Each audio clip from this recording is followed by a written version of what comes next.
time to start. Enjoy the show.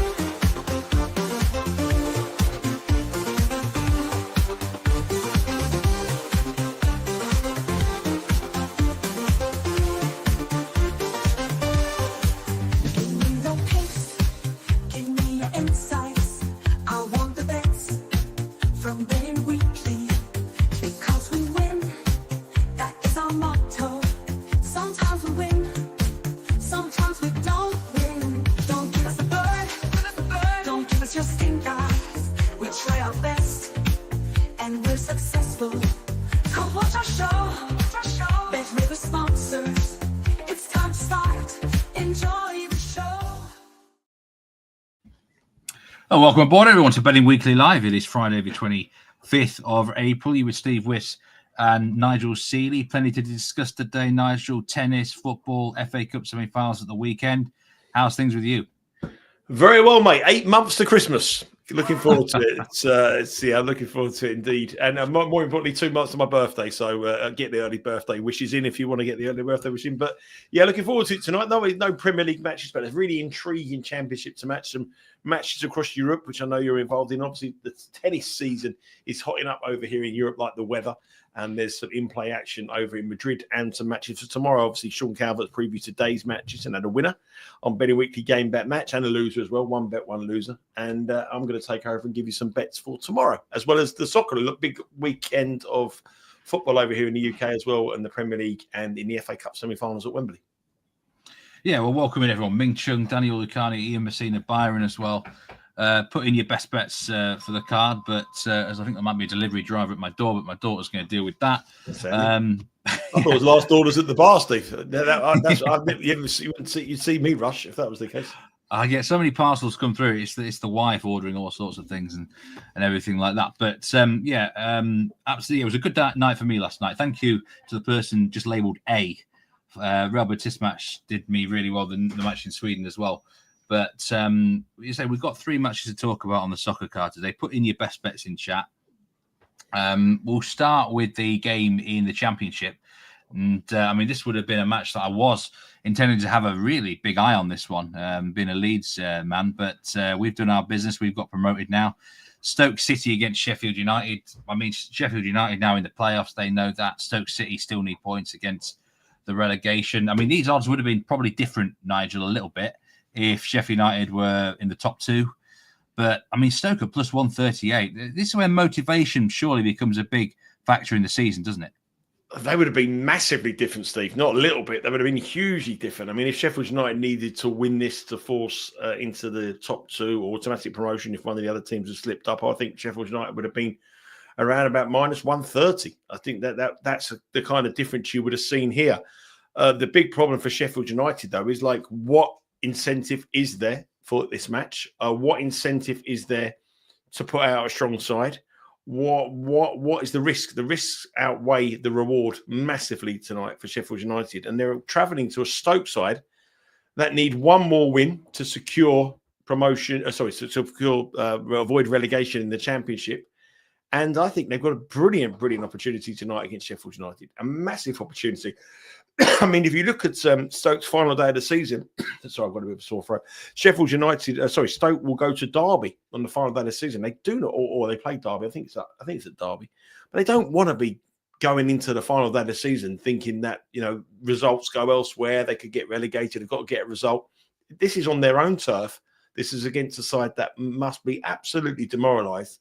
And I think that the price here on Stoke is a massive price, and I'm betting Stoke. I've already bet them on the draw no bet market. They were minus 133, which I took earlier today. They were plus 150, and I think when the team news comes out tonight, I reckon Stoke will start closer to around about plus 120. And I'll tell you why I think that will happen. Sheffield United lost 4 of their last 5 matches. Obviously, the pressure's got to them, but they're already in 3rd in the league table. So they can't finish 4th, 5th, 6th in the playoffs. They are the 3rd place team, which means they will play the 6th team in the playoffs. So it's not like they have to win to get a favourable draw. They've just got to wait and see who they get in 6th place. They've got 2 more matches in the regular season, and they have to go into the playoffs. Now, why on earth would Chris Wilder want to risk any of his first team players, anybody, ahead of this match. What is the logic? If he lost 2 players through suspension or he got 2 players injured, why on earth would he want to do it? There's no need for him to do it. Absolutely no need for him to do it. If he was 6th or he was 5th or he was 4th and he wanted to have a favourable match, I can understand it. But he's got to rotate tonight. He's got to rest his players. It's been a real long season. They're demoralised after the Fordings coming so close. And I think it's a perfect opportunity for the fringe players of Sheffield United to play tonight. And for that reason, I think Stoke are a bet. The other reason I think Stoke are a bet is the 2 factors. Now, I know everyone will turn around and say, well, Stoke got beat 6-0 last time out by Leeds. Well, Leeds were exceptional in the first half and they blew it. And it would have blown any team in the Championship away. But I've said on the Premier League show over the years, and I've said it again, when teams have a big blowout in the Premier League or whatever league, they come back a lot stronger in the next match.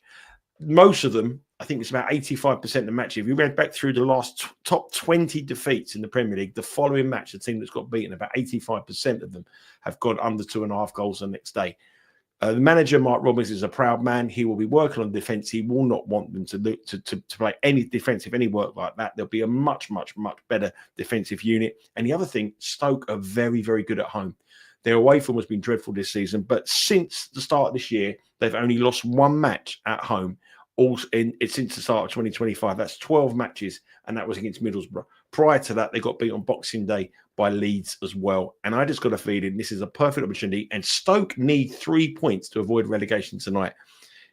If you didn't have the season form to go on, which is obviously huge, but I think a lot of that goes out the window at this time of the season. If you didn't have the season form to go out, you just wrote the script. One team's got nothing to play for. They're probably going to be resting all their players, going to be the reserves and the kids. The other team needs to win to stay in the division. You'd probably be about even money. I fully expect the money to continue for Stoke today. I can see it moving in front of my screens at the moment in terms of the market over here.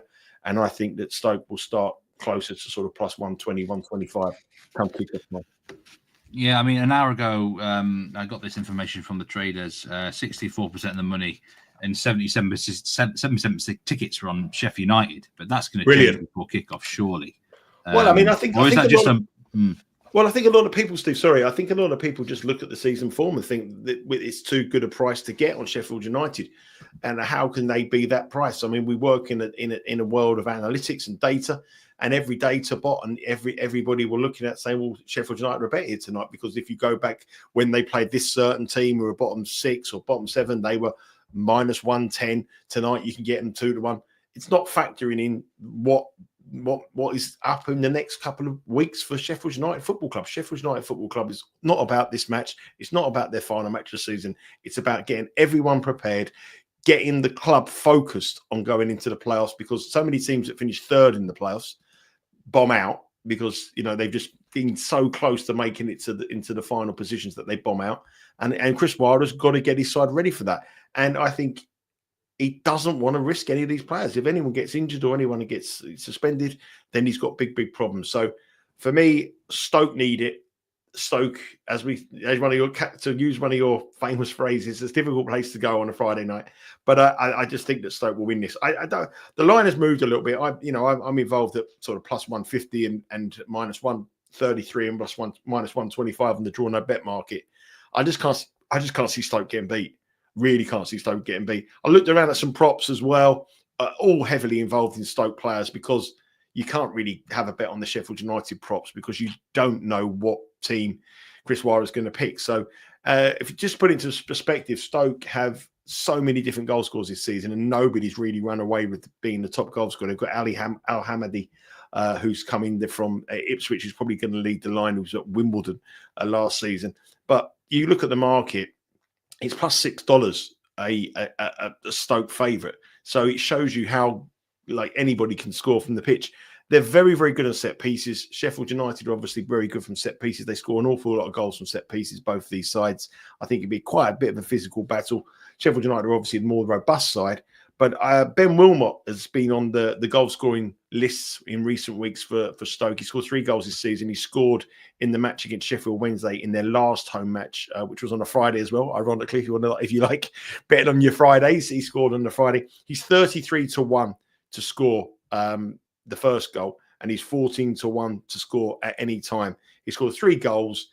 I can see Stoke getting a goal from a set piece. I can see them winning this 1 or 2-0, and I expect Sheffield United to fully rotate and rest players after what's been a very, very long season and getting prepared to the playoffs. So, if you want to jump in on the Stoke money train, get involved.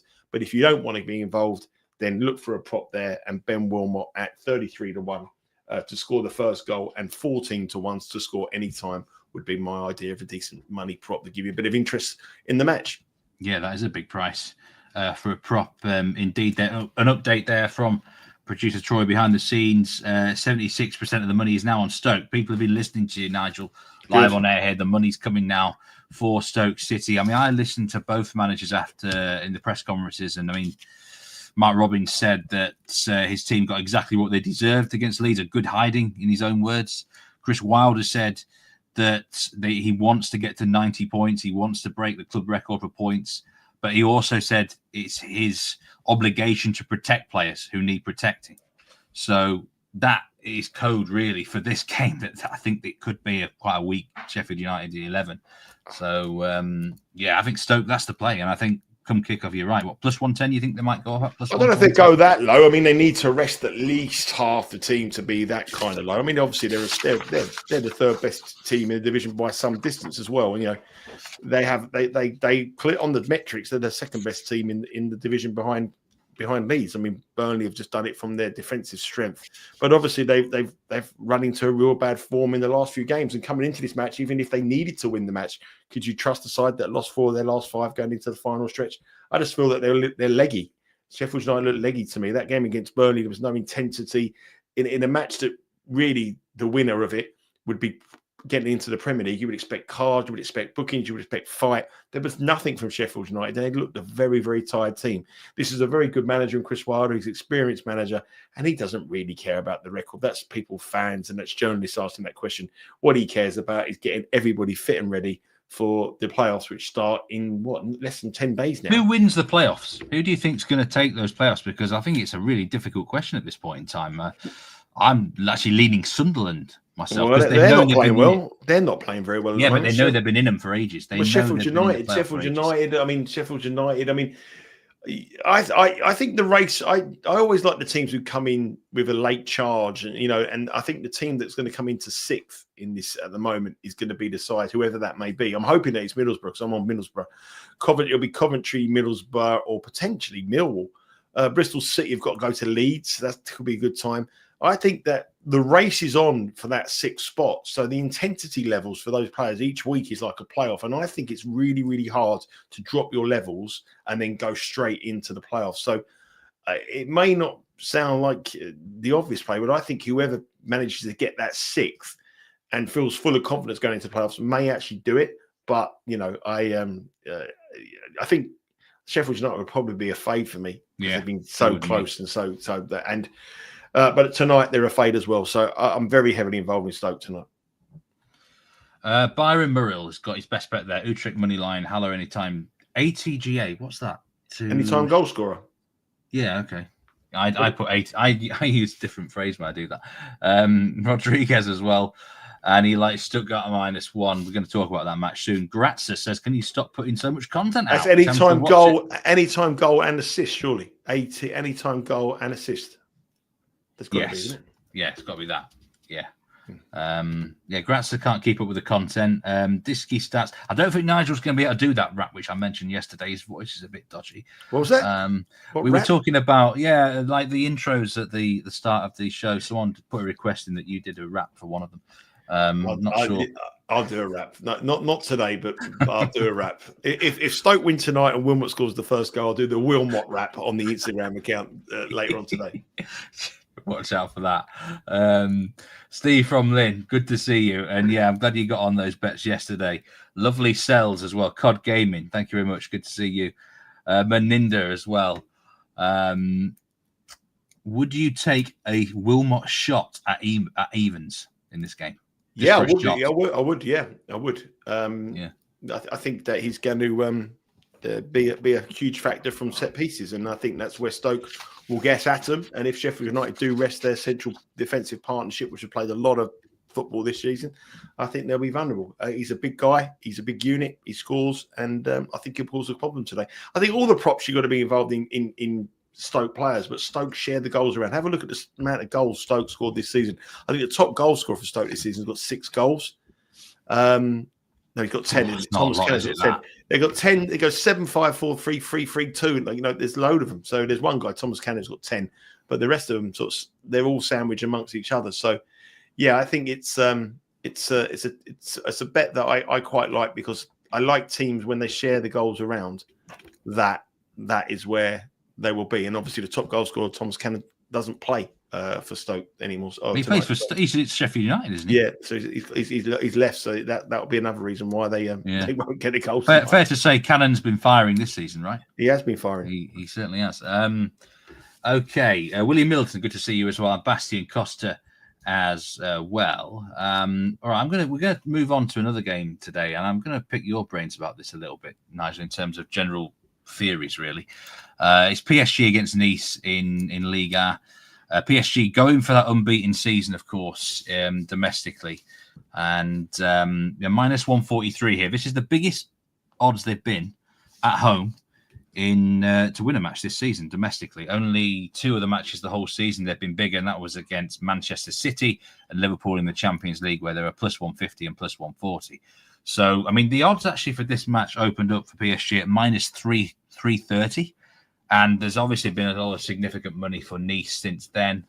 I mean, this is where we've got to look at motivation and looking ahead to the Champions League with PSG. My gut feeling here, my sort of initial thoughts are I want to oppose PSG. Sometimes in these sort of games, go on the unders with cards, with goals and stuff. But on the flip side, we've actually got a Nice side here, Nigel, who are fighting really for the Champions League positions. So, I mean, if the PSG were placing a mid-table side right now, I'd be on under everything. But Nice kind of brings something different to the table. And is it one of those where you've missed the boat with the initial price? They were, say, minus 333 favourites. They're now minus 152 with BetRivers PSG. So the more I thought about it, the more I'm like, I don't really want to get involved in this match. But I hate these sort of things where you're trying to get into the mindset of the manager, the players, in how intense they're going to be. Does the unbeaten record mean a lot to them? What are your thoughts on these sort of teams before a big Champions League tie sort of thing, Nigel? Well, I think that's a huge move, by the way. To go from minus 335 to minus 152 is a huge move, and that's a sort of a 1.25 ball game to probably a 3/4 ball game, or maybe even a 1.5 game into a 3/4 ball game on the Asian handicap. So that's a substantial move. So that move was orchestrated purely and simply because of motivation, and probably because of team news.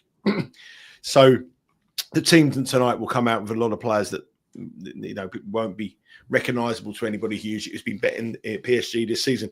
My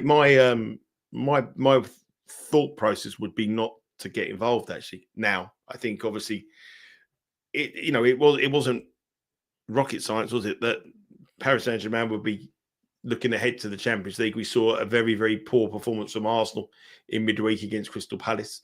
We saw Aston Villa lose against Newcastle before an FA Cup final.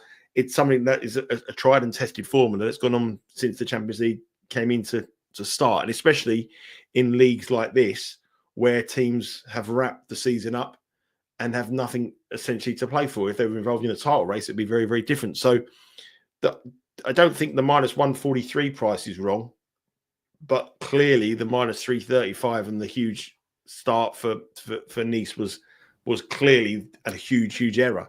And I think that most traders or anybody who saw that has done their business. And for me now, I think it's something to avoid. I think probably now the price is right.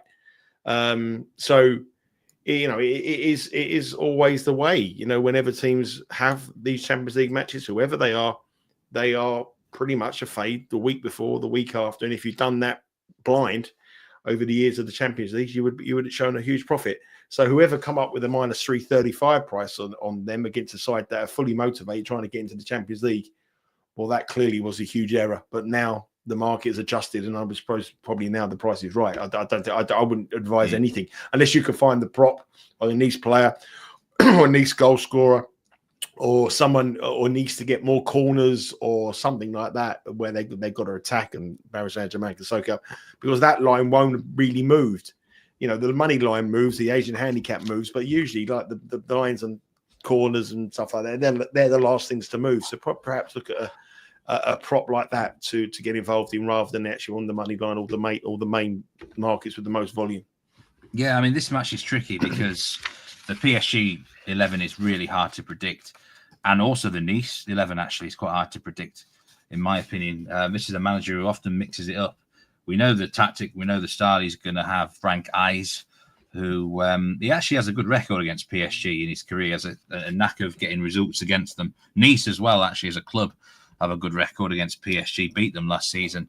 But now, I mean, it's unbelievable that Nice are minus money on a plus 0.75 Asian handicap, which is, you know, that's incredible to think that, you know, on the opening lines, if there were Asian lines, it probably would have been plus 1.75, really. So, I think it would have probably been 1.5 at minus 335, wouldn't it? I mean, that's quite a substantial move to move that quickly. There's only 81% of the money on PSG, which is very low for them in a match. 51% of the money's on the over. So that, again, I think a lot of bettors will be liking the goal line's at 3.25, by the way, which I did look at the under there, but all it takes is one goal. And in the PSG second string side, there's still some very talented players. There has been the biggest wager on the game has been under 0.5 second half goals at plus 510. So that's an interesting one. That particular bettor's not liking any goals in the second half. I can't really advise anything here, and it's a bit annoying that it's a League One game. But sometimes you've really just got to keep your palate dry, really. Look at the starting 11s and see that you're right. There probably will be a couple of Nice players that are a little bit juicy. But the player props will also have been factored in with this move on Nice. Anyone interested in that game? RHM is wondering about both teams to score over 2.5 goals. I just think that PSG don't really want to get involved in a high-scoring game if possible. They want to conserve energy, pass the ball around. I don't really see it exploding. Meninda says 4 Nice corners is around even, so over 3.5 Nice corners. That could be an angle. That could be the best. Yeah, that's what I thought. You know, look at them to get the most corners in the match, because they're the ones who probably be pressing. The only other thing is when you've got teams that lack motivation, I always want to be on the unders, because, you know, people are looking at both teams to score, because their chances, you know, it's a hard motivation for both sides. It's difficult to, but when one team isn't really feeling it and the other team is, you know, it's hard to raise your game. So I would look at the prop markets. I like that Nice plus 4 corners, Nice on the handicap plus the corners. Plus, I think I'm presuming that is Nice plus 2 on the corner market there that G Davis has put up. Yeah, I think that would be a way to go for me. But obviously the solid markets, you know, the ones with the most volume, I think that they've moved already, and I think it's very hard to find value now. Going to move to the Bundesliga. We've got Stuttgart against Heidenheim, and this is where I would definitely be advising a bet today. It's in the goals market, the overs over 3.25 goals at minus 104 with Bet Rivers. This is the sort of game I actually personally believe could go over everything. Goals, corners, cards, shots, the lot. It's got the potential to go a bit crazy. I want to give a shout out to Malvo. I think he's a regular watcher of the shows on this channel. He tweeted at me the other day. He actually personally suggested to get on the goals for this match. Apparently, there's a party atmosphere in the city. They were one of the last remaining home games of the season. They want to see a bit of entertainment. The big game for Stuttgart, of course, coming up. The Bundesliga doesn't matter to them at all. They've got in the German Cup final at the end of the season, which if they win that, then they will be in Europe. A much more important game for Heidenheim, who are battling relegation, but they are a really poor team. I couldn't bet on them. I mean, they're just a really bad team, and I don't like betting on bad teams, but I do think they can contribute with goals. 3-1 win for Stuttgart against them earlier this season. Last season, this fixture ended a 3-3 draw. I was playing around with the SGP market, Nigel. Really? Yeah. Wow. Yeah. I can't believe you've done that. Me and you combined have lost more money on that than... Well, I got giddy, haven't I? I got giddy. I had actually an SGP winner on the show a couple of weeks ago. I've gone with an 18-1 SGP on extra time this week. Wow. Yeah. So I played around with the SGP. End of season fun has got to your head. Yeah. So how about this, right? Over 3.5 goals, over 9.5 corners, over 4.5 cards, plus 700 for for a bit of pizza money, if we want a bit of fun, I do think it's a sort of match which could go over everything. I was messaging Jack Wright today, and we were talking about this game, and he was mentioning the referee to me. He actually likes a lot of cards in this fixture. I didn't really do too much research myself, but on Jack Wright there did think that Stuttgart at home especially are known for cards, apparently. I mean, quite what sort of mood they're going to be in today, I'm not sure. The match means more to Heidenheim, so I would think they would be perhaps looking at cards. If you want a player prop in this game, Nick Voltemade, plus 120 to score any time. He's in Harry Potter, isn't he? He's in Harry Potter, isn't he? Sounds Harry Potterish, doesn't it? Yeah. Oh, yeah. I know you. Oh, yeah. Nick Voltemade. I like this player. He's a big target man, but he's got a bit of skill about him. The problem with Stuttgart is they've got like 3 strikers who all rotate for 1 or 2 positions. So this might be one where you got to wait until the lineup comes out to see, because Demirovic could play up top, Undav could play up top. I think there'll be goals in it. For me, the best bet of the day for me, over 3.25 on the agent line, minus 104. And there is plenty of money on the over. 87% of the money is on the over, under 90% of the money, 97% on the money line for Stuttgart here. And so that would be my angle for the game. We will move on to the tennis in Madrid, and tomorrow's games. Nigel will start the ATP Tour, the men's. Sorry, that's the women's. We'll start with the men's. Got Draper, Griekspoor, TFO, Dairy, a couple of other games as well. Obviously, now the big news yesterday was Carlos Alcaraz pulling out of the tournament, opened the door for a lot of these players. Nigel, what would really be the best bets for Saturday ATP Tour in Madrid? Well, I mean, Alcaraz pulled out. It was no surprise, really, after he got injured in the final in Barcelona. He had commitments to come across to Madrid, and after one day of trying to give it a go, he realised he had an X-ray and he couldn't participate here. He's got bigger things to come with the Italian Open, and obviously the French Open, return of Yannick Sinner, world number 1 at the Italian Open. He's not world number 1 now, but he is technically the world number 1. So that was no surprise. He opened up the draw massively. We've got a couple of picks on the outright market. Sean has gone for Berrettini, and he has also gone for Lehechka, and that's really opened up Lehechka. And the reason why he went for them is because he believed that Alcaraz was going to pull out. I like João Fonseca. I bet João Fonseca at 66-1 to win the tournament, and he's in action tomorrow. So there's a lot of good matches tomorrow. Can you put the graphic back up? Because I didn't know. I put that. So I asked John to put. So the first match there, Jack Draper against Tallon Griekspoor. That actually interests me. I think Tallon Griekspoor's a big price there. I think plus 150 is a big price. I do not believe for 1 minute that will start at plus 150. They've met once previously in Winston-Salem in 2023 on a quick court, and Griekspoor won that match. Well, he won it by default because Jack Draper pulled out in the second set. But Griekspoor won the first set 7-6. And over the years, recent years, Griekspoor's much more experienced clay court player, a player that is a much better clay court player. Jack Draper is a work in progress on clay, and he's only played 2 matches this year and won 1 and lost 1. This is a very different clay court, though, because it's in Madrid, it's altitude, it's a quick court, so the balls are obviously travel a little bit faster, which means that the bigger servers have a big chance. It's a much quicker clay court than the usual traditional clay. So that will actually help both of these players. Both of them will like that. And I think this is, you can see by the total there, 23.5, the total games. That's pretty high for a best of 3 sets on a clay court. Usually 21.5. Yeah, that seems very high, doesn't it? 23 is a high number. So that is, Bet Rivers are expecting that to be a high number. So the bet I like here is over 10.5 games in set number 1. They've only ever played 1 set of tennis before. It was a tiebreak. I wouldn't rule out a tiebreak in the match. A tiebreak in the match is plus 260. So if you want to go for a tiebreak in set number 1, it's plus 260, not in the match. But I think over 10.5 games here at plus 170 represents a nice play. If you look at Draper this year, he played against Davidovich Fokina in Monte Carlo, a match I was at. The second set in that match was a tiebreak. So he's already played a tiebreak on a clay court. And Griekspoor has done all right in clay this year. He's 6-3. He reached the quarterfinals of Munich last week against Zverev, where the first set was a tiebreak. The second set was also a tiebreak. In the match before he played Zverev last week at Hampton, first set was a tiebreak.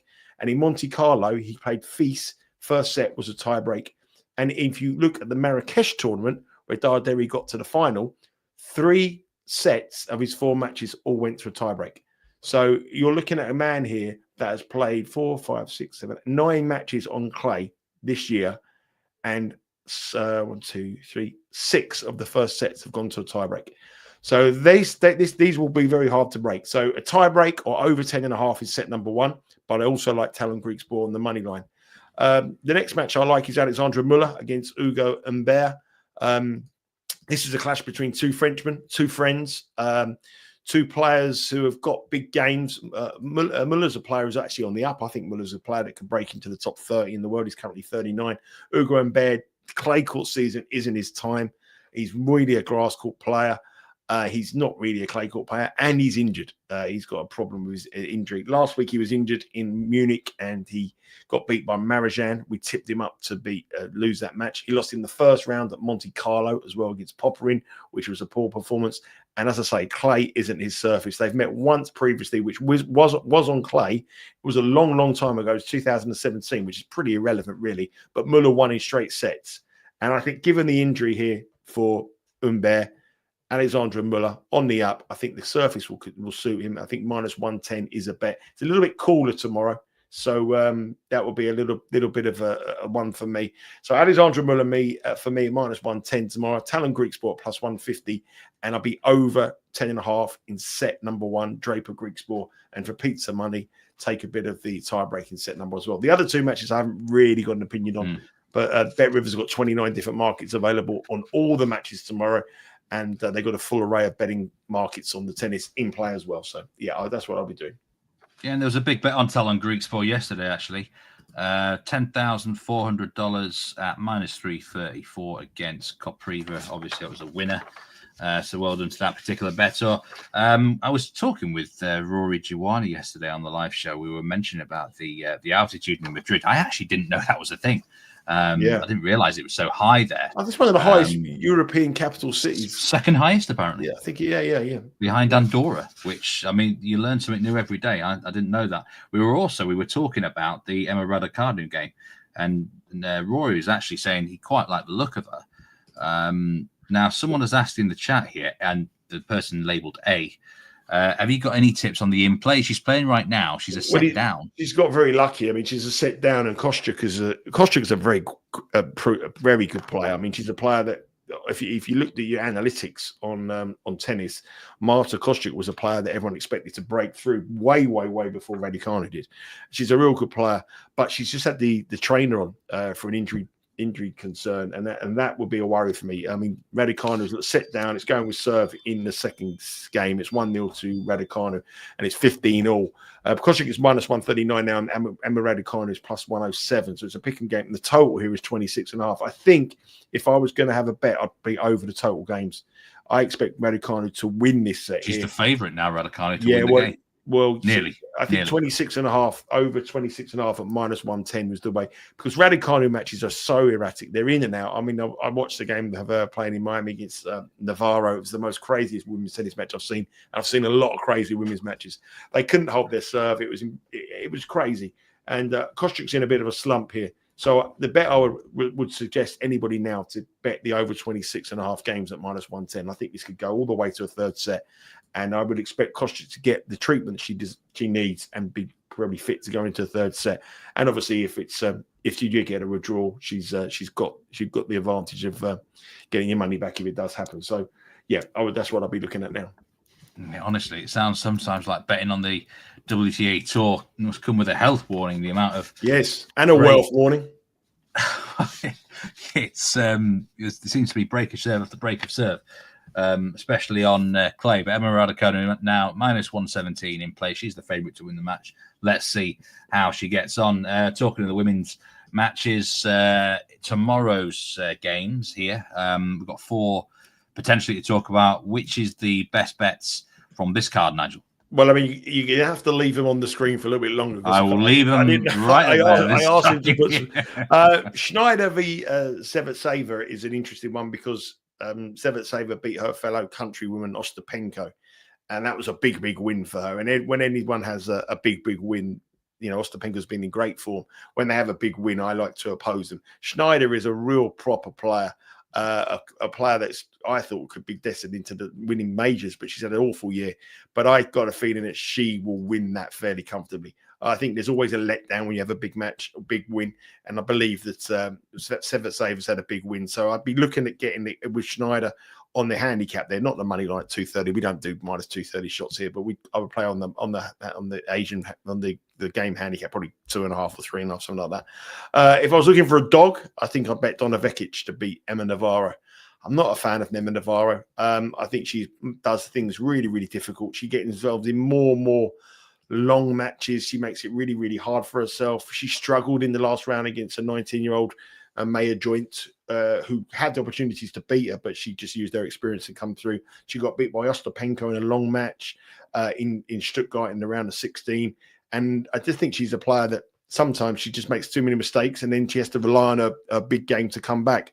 I think she goes to the well too many times. And I think if you took bigger than 2-1 on Donna Vekic here at plus 205 in what is a quick court here, Donna, you'll be able to trade out at some stage. I can see both of these trading heavy minus money at some stage. So for a trading bet, Donna Vekic would definitely be where I'd be going at plus 205. And the other thing about it is they've met twice before. They met in Monterrey in 2023, and Vekic won straight set 6-3, 6-2. And they met this year in Indian Wells, which was on probably a similar kind of court pace to what we're playing on here. I would say they're very, very similar in terms of court pace. And Vekic won that 7-6, 6-1. So she's with leads 2-0. She's up against a player that isn't playing that great. And they are so in and out, these two, that I believe that could go all over the place. So if you're a trader, if you want to take a position, then you want to go with the other player and get in and out of markets. Obviously, with Bet Rivers, if you do bet on the match, you'll be able to watch it live on the Bet Live and Watch Live. I think Donna Vekic at plus 205 would be my best bet out of those four. Other than that, it's very hard to make a case for any of the other than the favourites, but Donna Vekic at plus 205 would be a bet. Starts early tomorrow. If you're watching in America, it's 5 a.m. start, so you want to get your bets on a bit early. It's 5 in the morning Eastern time. Diana Shnaider minus 3.5 games is minus 125. That's probably about right. I think she'll cover that quite easy. 2-0 in sets is plus 102 for Shnaider. Yeah. For those who want to get involved there. A couple of things to talk about here. Just some house specials today for those who are interested. Every team to score 2 or more goals across the 3 Friday NHL playoff games, that's at plus 290. And every team to score 100 or more points across the 3 Friday NBA playoff games, plus 770. Loads of live streams you can watch as well. You can watch the WTA and ATP Madrid tennis, along with the Stoke City against Sheffield United game in the Championship, PSG Nice, 6 matches in the French second division, Cadiz against Sporting Gijon, I think that's how you pronounce it, in La Liga 2. And we've got Braga in action in the Portuguese Primeira Liga. How's your weekend looking, Nigel? You got much planned? I'm going to Wembley tomorrow to watch Crystal Palace in the FA Cup semi-final against Aston Villa. Looking forward to it. I think it'll be a good game. It'll be a real good game. Time's that kick-off? 3 o'clock? 5:15. Bar opens at 2:15. I won't know what happens in the second half. I'm on the cricket field tomorrow. First time. First match of the season. You have to text me when you come out and let me know what happens, because I won't know what's happening. But anyway, yeah, I mean the lounge opens at 2:15, so I'm in there. I'm going. My brother and my family are all going. They're all big Crystal Palace fans, so they'll go out to watch Crystal Palace and his nephews and all my nephews and all that. So, yeah, be a good family day out. But I think it'll be a good game. All 3 matches Crystal Palace and Aston Villa this season have been really, really good matches. Lots of goals, and I think the way they set up, the two managers like to have a go at each other, and I think they'll both give it a right good go. I think there's a lot of semi-finals and big matches at Wembley that haven't really lived up to expectations, but I really do think we can see a good game tomorrow. Yeah, I mean, you do preview both matches on the Premier League show this week. You've even got an official pick on that game, I do believe. Scraping the barrel, trying to. It's quite hard to find teams today where you got the old, you've got the motivation. So these two are going to have big motivations. What are your thoughts on Lewis's unders theory in the big Wembley pitches? I think this is one of your theories. I think the Wembley pitch is exactly the same size as most pitches in England. I don't think it's you like under corners in Wembley games, don't you? I think the thing is about Wembley is that people come there and they basically it's a big occasion, it's a big pitch, and like you say, in terms of, I don't think measurements wise, it's a big pitch. I think it's very similar to most Premier League grounds, but I think people come in and think to themselves, right, we can't give anything. They're big prime, they're international matches or your cup semi-finals or cup finals. These are big games, and I think people get nervous for the first 25-30 minutes. So I think I've been to Wembley so many times where the matches have been 0-0 at half time, and then in the second half they've gone 3-3. And in the FA Cup final a couple of years ago, Manchester United against Man City scored after 25 seconds, and the game completely changed on its head.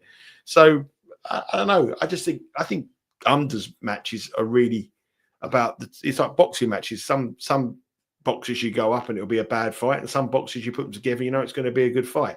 I think Aston Villa and Crystal Palace is a good matchup. If I was a boxing promoter, I'd be quite, we've got a big fight over in Ben against Eubank tomorrow. But I think from a boxing point of view, I like Crystal Palace and Aston Villa would be a pay-per-view event for me. I think the two styles will make them go. If it was a cup semi-final, it was two other teams, Manchester City currently against the Chelsea. I think that would be a bit of a dire encounter. The only thing is Crystal Palace have never won the FA Cup. Aston Villa haven't been to Wembley for a few years now. So they might be a little bit nervous on the big stage, but this is a Villa side now this season. These players have played against, Champions League quarterfinals, home matches against Bayern Munich, and all those matches you would have said would be quite tight, and they were brilliant games. One of the two best matches I've seen this season, the Villa v Paris Saint-Germain match. So, yeah, I think it's first half maybe won't be tight, but the second half, I mean, I've seen in-game play Germany there. It was 0-0 at half-time. It was 3-3 in the second half. I've gone to the bar 0-0 at half-time, and then the game come back. We were 5-0 up against the Republic of Ireland after 20 minutes in the second half. So it does change after the second minutes at Wembley. Yeah, loads of sporting action across the weekend. That big fight, like you mentioned there, Ben is plus 138 with Bet Rivers to win that fight. For those who are interested in the dog, he's been better. He's been better all week because Chris Eubank didn't make the weight. So that's another thing. So he's been bet for now from 2-1. That's a big move. That is. Betting Weekly newsletter, Nigel, has it been released yet for the ahead of the weekend? It'll be out today sometime. I think it's going to be in the next. It's imminent. It's coming. So don't worry. Christmas is coming, and so is the newsletter.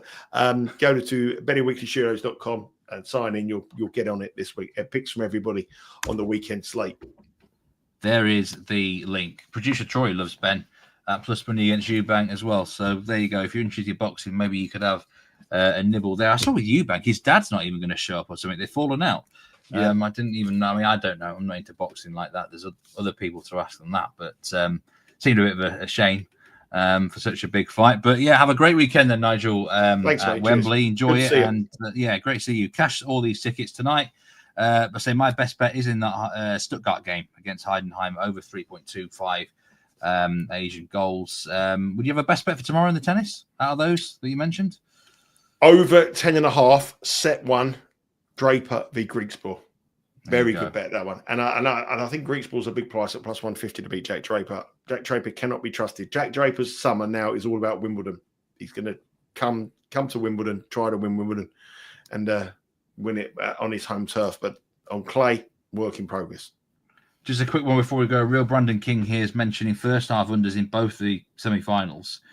Under one Asian goal. I mean, the Man City one for me, that very well. I think that could be really low scoring game, the Man City Forest game.